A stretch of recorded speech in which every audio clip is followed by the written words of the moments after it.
perbincangan usul pada hari ini, di mana saya terganggu tadi ucapan saya daripada pihak pembangkang. Tapi cadangan saya perlu terangkan sekali lagi kepada pihak media mengenai tarif elektrik ni.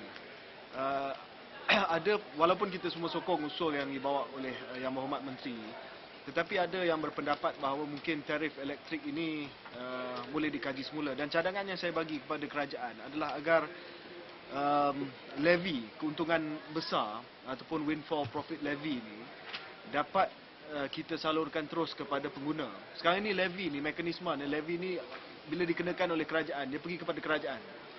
Dan kerajaan akan terus dengan keputusan untuk menaikkan tarif elektrisiti.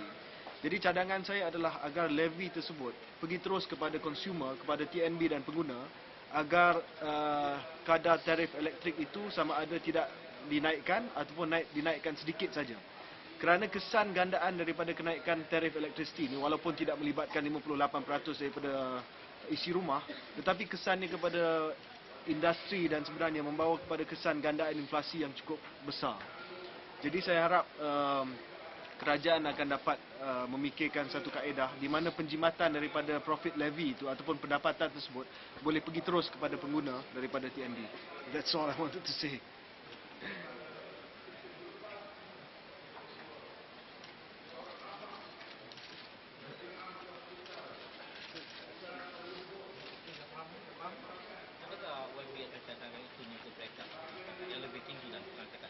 Parlimen lah, parlimen yang paling tinggi. Saya MP ni paling tinggi lah saya boleh bawa. Saya harap menteri akan jawab nanti, tapi saya harap dapat coverage sikit sebab banyak tak bagi cadangan. Tapi cadangan ini saya rasa dia direct kepada consumer. Bila kita ambil levy daripada keuntungan luar biasa, bagi terus kepada consumer. Saya nampak levy ni terus kepada kerajaan. Tapi daripada kita naikkan tarif, give it back to consumers. Jadi kita boleh menanggung kenaikan tarif tersebut. How much is the quantum of the levy? I have not calculated, but the formula that the ministry came up with is 30% of profits above and beyond 9% of return on assets. So I've not calculated. So if you can calculate it based on financial information from the IPPs, but you have to calculate the return on assets. So I'm guessing that it's quite considerable. And if you can introduce this, then I'm sure you can reduce the hike in the electricity tariff. So this is an area where maybe the government decided and didn't think about giving it direct to the consumer. And this can possibly reduce the tariff hike. Okay? Ada lagi? Ya.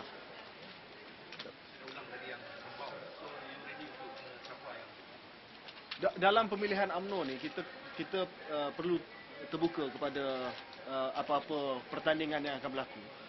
Sebab parti ni mengamalkan demokrasi. Jadi siapa saja yang nak bertanding, sama ada di peringkat cawangan, bahagian, baik di peringkat kebangsaan, itu adalah satu perkara yang dialu-alukan. Saya ketua cawangan, mungkin akan ada orang bertanding ketua cawangan, tak tahu lagi. Ketua pemuda bahagian, naib ketua pemuda UMNO Malaysia.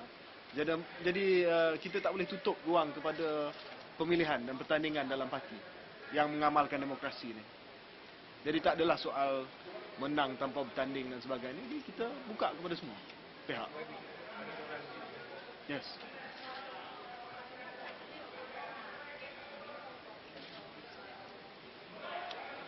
Because it's a tax at the moment, whatever that is taxed goes straight to the federal treasury. Any tax goes to the federal government.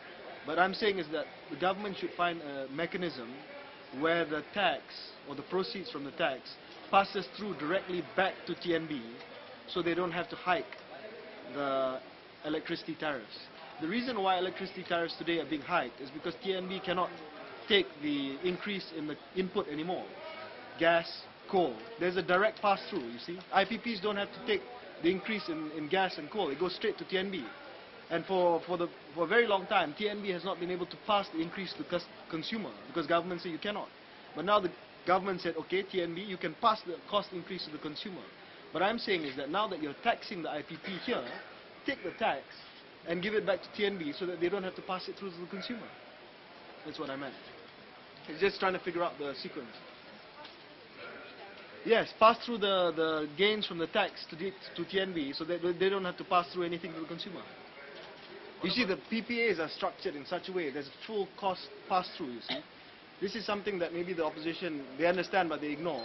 You cannot do anything. If the price of the price of gas and the price of coal goes up, it's not the IPPs that absorb the cost. They pass it straight through.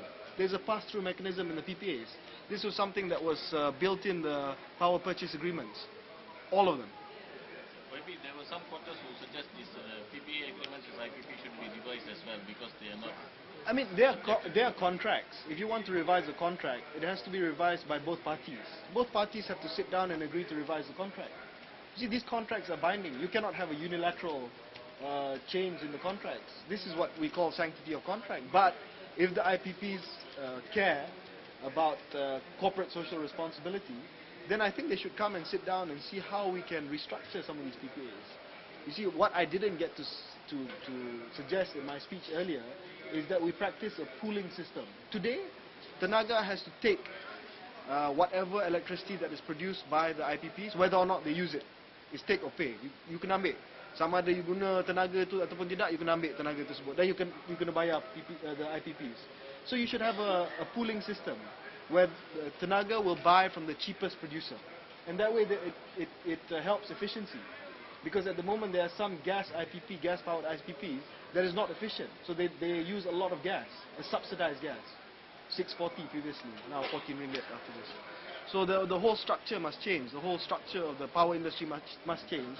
But the IPPs themselves have to come forward and be, responsible corporate players and agree to renegotiate these contracts. The government cannot do it themselves. It's contractually obligated. Coming back to UMNO election, so are you standing for our youth chief? Yeah, I'm standing for UMNO Youth Chief in Rembau. Yes. Rembau, right?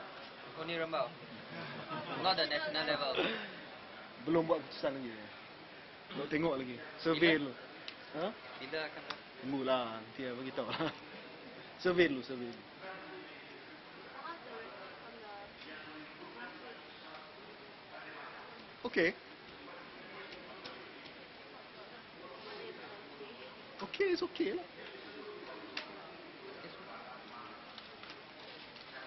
Okay, anything else? Okay, thank you. Thank you.